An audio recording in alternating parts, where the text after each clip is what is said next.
Okay, very welcome to all of you. And I'm going to tell you the same story that I have been talking about for a couple of weeks now. We have been talking about this important problem of the transition of the particle from a zone in which it has maybe more energy to a zone where you have two categories, like if the potential is large or the potential is less than that of the initial energy of the particle. So this is our target, and we have been talking about it, and we are trying to realize, we are trying to make an image, at least an image in our minds. See, I don't believe in actual diagrams, actual pictures. You should be able to design those pictures in your mind. That's what creativity is. If you are able to design, frame your mind in a way that you can actually think about the problem that you are discussing. That's what leads us to the curiosity. So that's the way that we learn the problems, like the problems at least in the framework of physics. So what we have a situation in which there is a door. This door is very hard. It's a stone door, and a particle is outside this door, and the particle has energy less than that of the strength of this door. And now if the particle has less energy than that of the door that's to be crossed, then classical physics has no answer for it. The classical physics tells you that it's impossible for this particle to penetrate this wall. But quantum physics has an answer to this problem, because at least we have evidences surrounding us that tell us that there are particles which can escape the potentials, which potentials are impossible for these particles. And the very first example is the alpha decay. If we think about the radioactive elements, all of you know that there are certain nuclei which are unstable. There are different reasons assigned to instability of these nucleuses. These nucleuses decay, and you have emission of radiations. You have emission of radiations in terms of alpha particles, beta particles, and gamma particles. Now, if we calculate the energy of an alpha particle that crosses this potential of the nucleus, this energy is 4 mega electron volts, right? But if you calculate the potential, of the nucleus, the potential of the nucleus is 24 mega electron volts. So the door of the nucleus is very, very strong. And the alpha particle that is sitting inside the nucleus, its energy is very less. And for classical physics, this alpha particle is not going to break this door, because its energy is less than that of the potential that it is facing in front of it. So, but what's the reality of the radioactive nucleuses? The reality is the alpha particles are there.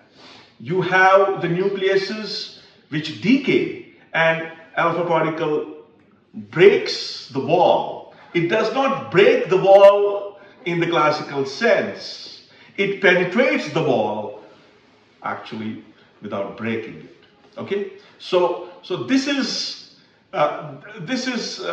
what we call as quantum mechanical tunneling, and this quantum mechanical tunneling gives us a mathematical way of realizing that even for a particle whose energy is less than that of the energy of the potential, there is a finite probability that this particle can penetrate the potential.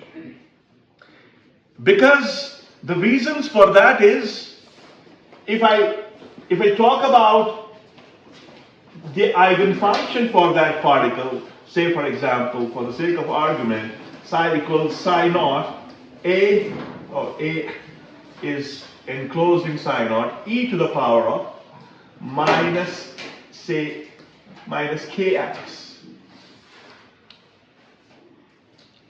There is an exponential probability that this particle may enter the region which is forbidden for this particle in the classical world. And what is so beautiful about this psi is that in that region, the region that you have, in that region, the probability tends to 0. It does not equal to 0.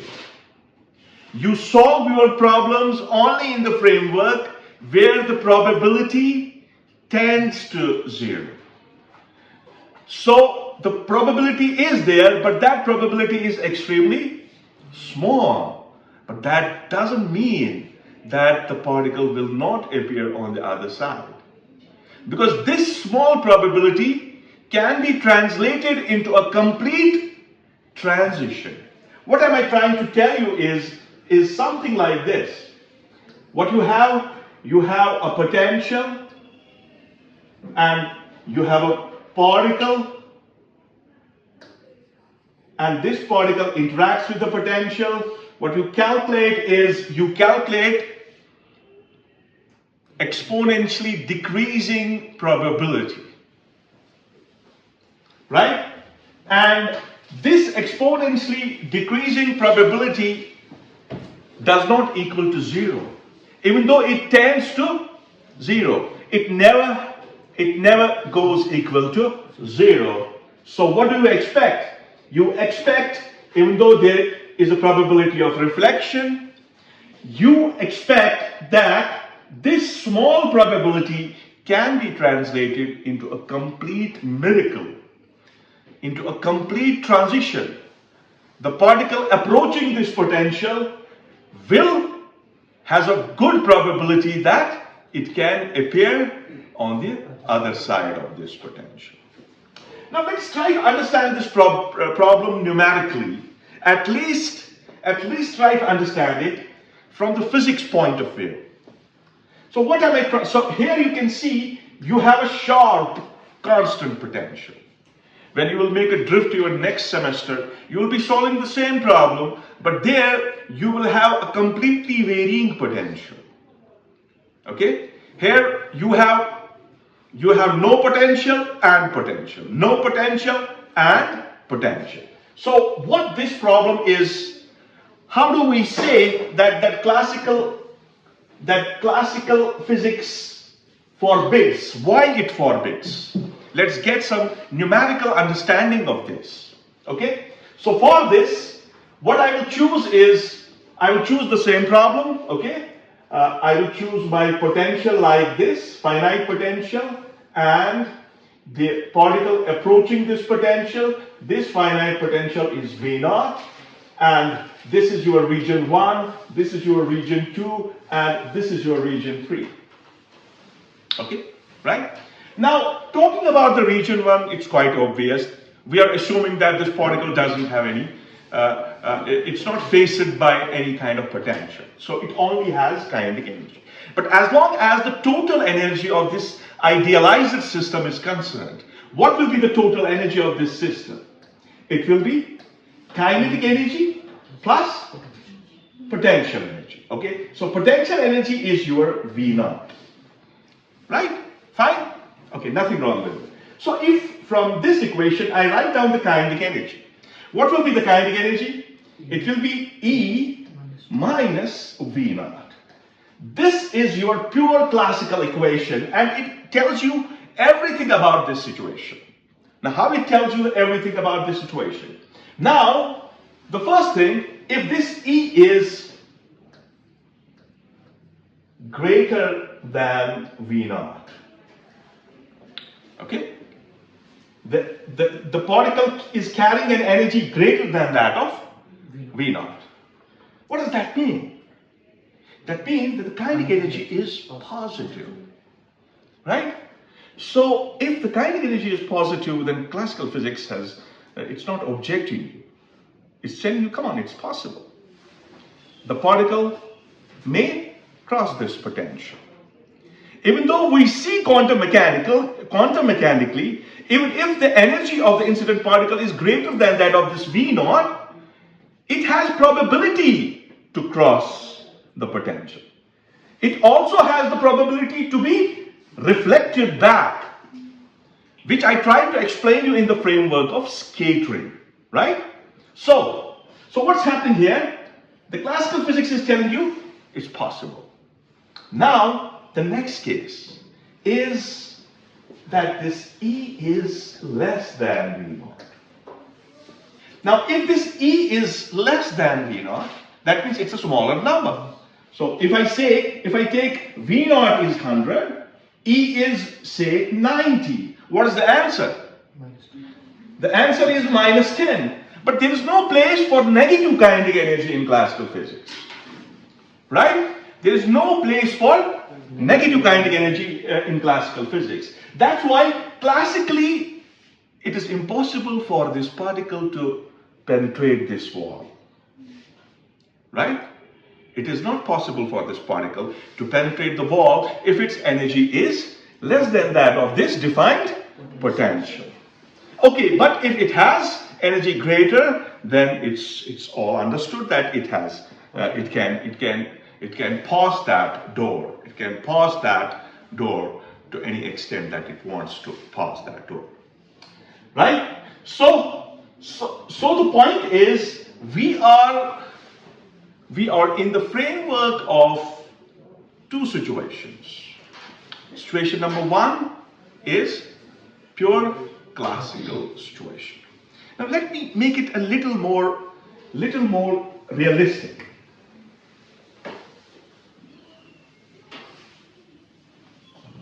What am I trying to tell is, and this thing we will be discussing in the next semester. This is potential, and you can see that this is a varying potential.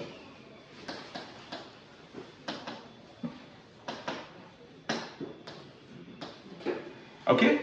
It's a varying potential. Now, if it's a varying potential and the y-axis is v of x. Now, it's not v naught. You can see it's varying. Okay? The potential is varying. It goes, then it's maximum. And then it decreases, then there is a minimum. Right? So, this kind of potential is a varying potential. Right? And you have a particle, and this particle has this much of energy. And this is its total energy. Right? What is it? It's the total energy of the particle. Now, if you see the left side of this graph, the left side of this graph is fine.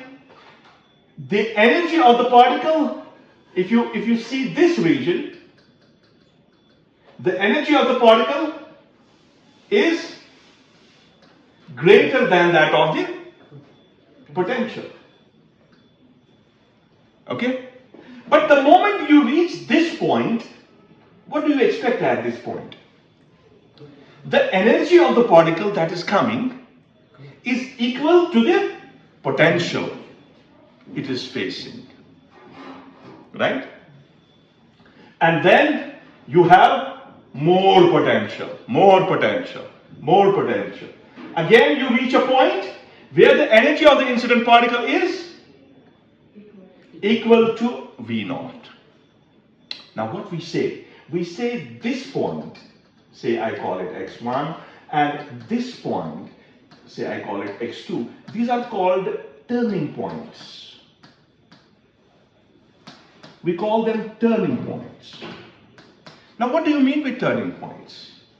left to this point is classically allowed. The classical physics allows you, whatever you do. Right to this is classically allowed, this region.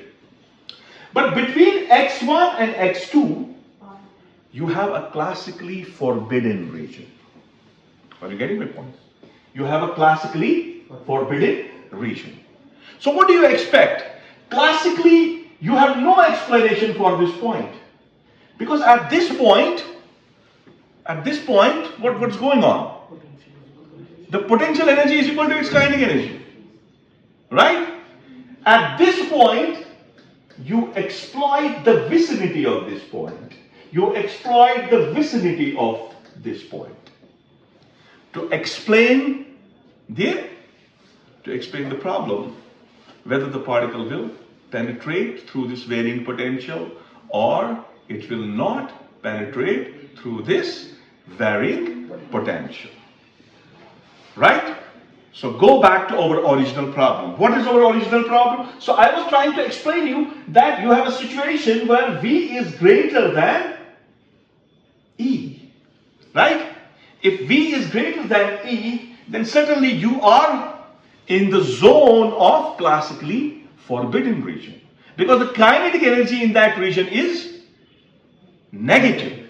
As I showed you that the kinetic energy in that region is negative. So if the kinetic energy in that region is negative, then classical physics has no answer for that. The classical physics simply tells you it is not possible for this particle to penetrate this potential. Isn't it? Now you have three regions. Okay? You have region 1, psi 1 equals A e to the power of I k1 of x plus B e to the power of minus k1 of x. Then you have psi 2 equals C e to the power of, let me call it kx, plus D e to the power of minus kx. And then you have the region 3 as A, B, C, D, then e to the power of I k2x plus F e to the power of minus I k2x. Right? Okay, this term will be 0 when you will apply the boundary conditions. Now this is your eigenfunction in the region 1, region 2, but here you have a constant potential. The potential that you are treating is not a varying potential. There is a sharp increase in the potential and then it's constant. Right? So here, your problem is simple. The problem is like you have a sharp rise in the potential and that potential remains constant. And then it again goes equal to 0. Right? And then what you do with these equations, you calculate these constants. Okay? And you calculate these constants using the boundary conditions. Right? You use the boundary conditions that psi has to be continuous. You use the boundary condition at x is equal to 0 and you use the boundary condition that the derivative of psi is equal to 0 at x equal to 0. And you use another boundary condition x at L. Okay, at x equal to L, psi is equal to 0. Right? So you use these boundary conditions, then you do the manipulations and you calculate the two important parameters. One is transmission probability and another is reflection probability. This is what you calculate. And you calculate it. Okay? You do all of those algebraic manipulations and you finally reach to a result. The result that you obtain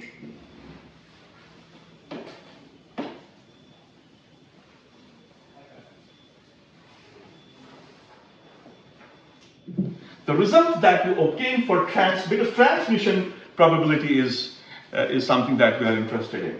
So transmission probability comes out to be 16 times V naught minus E divided by V naught square. This is not important. E to the power of minus 2KL. This is the result that you will obtain. You go through the book and you will obtain the transmission probability. Now this is not that much important. This exponential is important because P gives us the probability of the transmission of the particle. That this particle, which is classically forbidden to enter into the region, it has a probability that it can transmit into the forbidden region. Okay, so what is this K now? You remember it's in the region 2. What is K? K is under root of 2m by h bar square v naught minus t. Isn't it? So what will be the transmission probability? So transmission probability is, I will use, say, something x e to the power of minus 2 under root of 2m by h bar square v naught minus e times the length of the potential. Right? Times the length of the potential. Okay. Width of the potential. Length of the potential. Now, if I choose, say for the sake of argument, I assume that the particle that we have, who is trying to interact with this potential, suppose that's an electron. Right? And we know the mass of electron is 9.1 times 10 to the power of minus 31 kilograms. Right? And then we have the reduced Planck's constant. What's its value? H bar is, I'm not sure about its value because it is h by 2 pi and x is 6.63 10 to the power of minus 34 joule second divided by 2 pi. I'm not sure, you will calculate its value. It's nearly 1.06 10 to the power of minus 34. Okay, so this is h bar. Now I am telling you to calculate the transmission probability. If I assume that this electron has an energy equal to, say, 10 electron volts. How much energy it has? It has 10 electron volts of energy, and the potential that this electron is facing has the energy 500 electron volts. Right? Okay? I have chosen an electron. This electron has an incident energy of E, and this energy is 10 electron volts, and it has to face a potential of height 500 electron volts. Now you are supposed to calculate what? The transmission probability, right? So how will you calculate now? As I said, the transmission probability is what? X I am not interested in, okay? Because I am interested in the exponential. Because anything that you will have here in terms of this x, it will multiply to that exponential result that you will obtain. So what will be here? So what will be your transmission probability nearly? Yeah, it will be e to the power of minus 2 under root of 2 times 9 by 1.06 times, yeah, 10. It is 500 minus 10. The minus is outside. Okay, this is 500 minus 10. What will be the?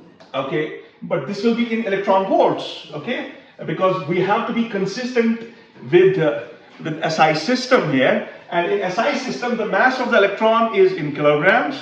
Okay, and Planck's constant is also in terms of joules. So what is important here is that you have to multiply this with 1.6 times 10 to the power of minus 19, because that will convert it into the joules, and then you are multiplying this whole thing by the length. Say its length is 1 nanometer, so 1 nanometer means 10 to the power of minus 10 meters. Okay, so I chose the width of this potential as 1 angstrom. Okay, so this is the length of this potential. Now you can see from the numbers here, you will have numbers, okay? Finally, you will have a number that is e to the power of minus number. This is what you will get, isn't it? Okay? So, but you can finally calculate this number. Even though this number will certainly come small. Getting my point? And you will calculate that number. To be precise, you will multiply it by the x. By multiplying this number with the x will give you what? It will give you that small transmission probability of this particle to be on the other side. But my question is, every particle that we will have interacting with this kind of potential, every particle will not be successful in a single hit. Would it be so? If you go back to the problem of radioactivity, as I talked about the decay of nucleuses, giving out alpha particles, we perform an experiment and we see alpha particles are coming continuously from these radioactive elements, right? What does that mean? How can I understand that? Is it like that alpha particle is hitting and it is going on the other side? No, it's not like that. It's not that simple. It's weird. That's why Feynman said quantum mechanics is very weird. No, it's not like that. It is the struggle of this particle. If you will make your calculations more precise, you will see that this alpha particle hits this potential 10 to the power of 9 times in 1 second. 10 to the power of 9. Can you imagine it? It's hitting the wall of this nucleus many times. 10 to the power of 9. And out of these shots, there is one shot that makes it happen on the other side of the nucleus. Okay, so I think we got the concept of quantum mechanical tunneling, and you will do that calculation part yourself. Okay, you know you are good at doing those calculations, and you will obtain the equation for transmission probability and the equation for the reflection probability. If anybody has anything, if you want to make an interaction, if you have any question, can ask me. Yes? Okay. Come on. Okay, thank you.